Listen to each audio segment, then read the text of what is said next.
Sebagayaza kuuku nti enkya banakoola kasooli.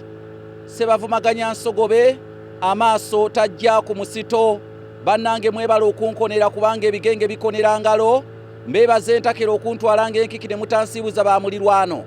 Nze Kanoonya Juma omulangira ow'ebukerekere.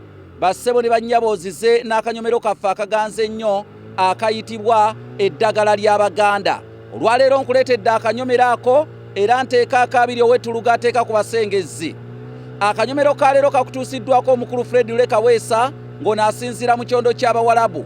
Eddagala ly'Abaganda. Okuva edda n'edda ekitoogo kino kya ddagala. Ekitoogo ekimera ku nnyanja ng'era kwentambulira kye kiyitibwa omuyenje.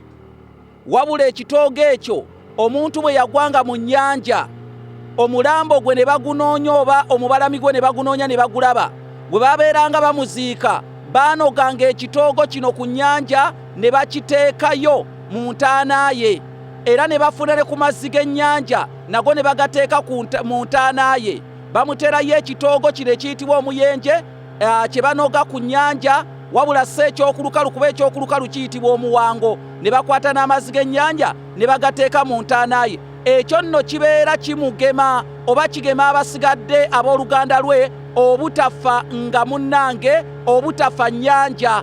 Bagamba okufa ennyanja kusigale ku ye, y'ensonga lwaki bateekayo ekitoogo ne bateekayo n'amazzi g'ennyanja.